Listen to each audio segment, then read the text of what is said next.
Assalamualaikum warahmatullahi wabarakatuh. Selamat datang di channel Hobi Bunga, teman-teman semuanya. Udah lama nggak ketemu ya, udah 1 mingguan ya.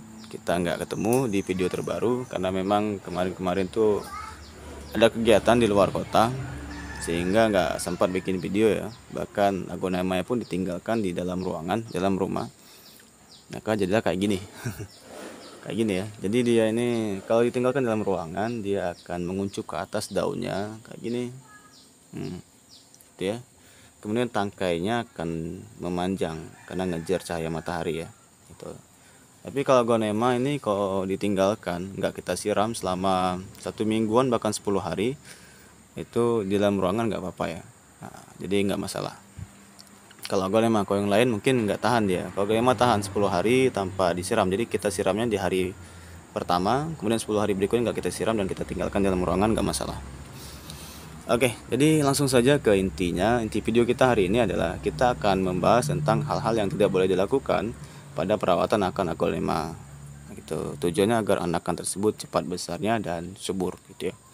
Oke, jadi hal-hal berikut ini tidak boleh dilakukan dalam perawatan anakan agonema. Langsung saja, hal pertama yang tidak boleh dilakukan dalam perawatan agonema adalah menaruh atau menempatkan agonema itu pada pot yang terlalu besar. Oke, di sini saya tekankan ya, terlalu besar, bukan besar ya. Jadi terlalu besar kayak gitu.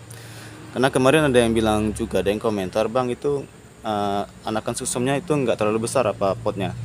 Kalau menurut saya ya, ini kalau ini nggak terlalu besar sih ya, masih ukurannya pas gitu. Mengapa saya bilang pas? Karena kita nggak hanya memperhatikan agonemanya ya, batangnya nggak gitu, tapi akarnya juga kita perhatikan gitu. Akarnya itu muat nggak di pot tersebut kayak gitu. Kalau akarnya itu terlalu sempit, dia nggak bisa berkembang kayak itu. Jadi dia nggak akan subur juga dia.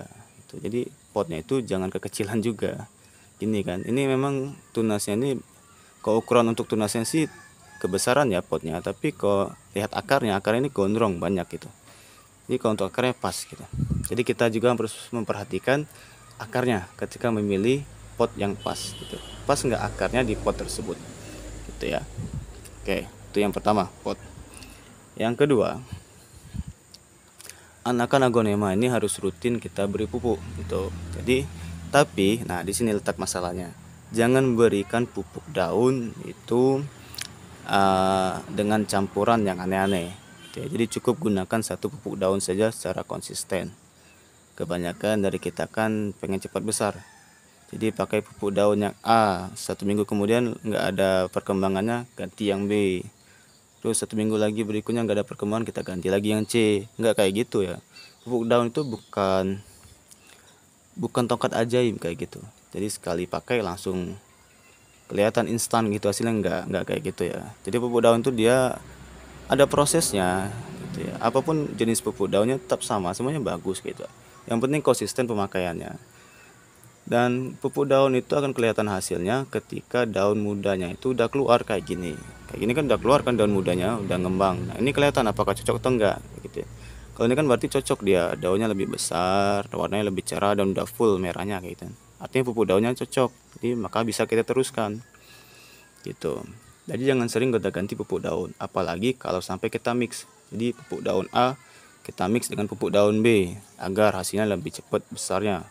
Gitu. Enggak kayak gitu. Kalau kita mix sama kayak kita minum obat penurun darah tinggi itu isinya sama tapi mereknya beda kayak gitu. Jadi ketika kita minum berbarengan kedua obat tersebut, maka kita akan ngedrop. Kayak gitu juga sama tanaman. Ya. Jadi jangan di mix pupuk daun itu, jangan mix, gunakan satu jenis pupuk daun saja dan secara konsisten. Kalau memang setelah dipakai selama kurang lebih 1 bulan dan daun muda udah keluar dan ternyata nggak sesuai ekspektasi kita, barulah kita ganti pupuk daun yang lain. Kita mungkin nggak cocok sama udaranya, sama cuacanya di sana gitu ya. Oke, itu yang kedua. Yang ketiga yang nggak boleh dilakukan dalam perawatan akan agonema adalah terlalu sering menyiram. Gitu. Karena anak agonema ini dia ini nggak butuh banyak air. Ya, sama kayak anak kecil lah. Anak kecil nggak banyak minum ya. Nah, minumnya itu sering tapi sedikit. Jadi nggak kebanyakan. Jadi nyiram itu nggak perlu banyak-banyak. Gitu. Cukup 3 hari sampai 4 hari sekali saja. karena dia masih rentan. Kalau terlalu sering basah, lembab media tanamnya, apalagi nggak kental cahaya matahari, maka lama-kelamaan ada kemungkinan besar akarnya itu akan lonyot kayak gitu dan mudah kena bakteri gitu ya. Apalagi kalau untuk jenis aglonema yang memang rentan sakit kayak suksom dan yang lain ya, jenis impor kayak gitu ya. Oke. Jadi jangan menyiram dengan air yang terlalu banyak dan terlalu sering disiram.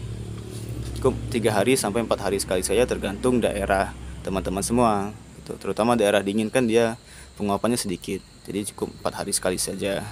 Oke, jadi itu tips dari saya, tips singkat simpel ya dalam hal merawat aglonema, terutama anakan aglonema. Jadi jangan lakukan hal tersebut pada anakan aglonema agar anakan aglonema teman-teman semua itu cepat besarnya dan sehat juga subur kayak gini ya. Oke, kalau saya itu lebih seneng kalau aglonema itu kalau dia memunculkan warna yang cantik ya. Jadi kayak Snow White dia lebih full putihnya kayak gini ya. Kalau suksom dia full merahnya gitu. Oke, terima kasih teman-teman semua sudah menonton video ini. Jangan lupa like, comment, dan subscribe-nya dan share-nya ya. Jangan lupa komentar di bawah. Dan untuk video Q&A-nya belum sempat saya buatkan, tapi nanti akan saya buatkan mungkin besok ya. Oke, terima kasih semuanya. Wassalamualaikum warahmatullahi wabarakatuh. Bye bye.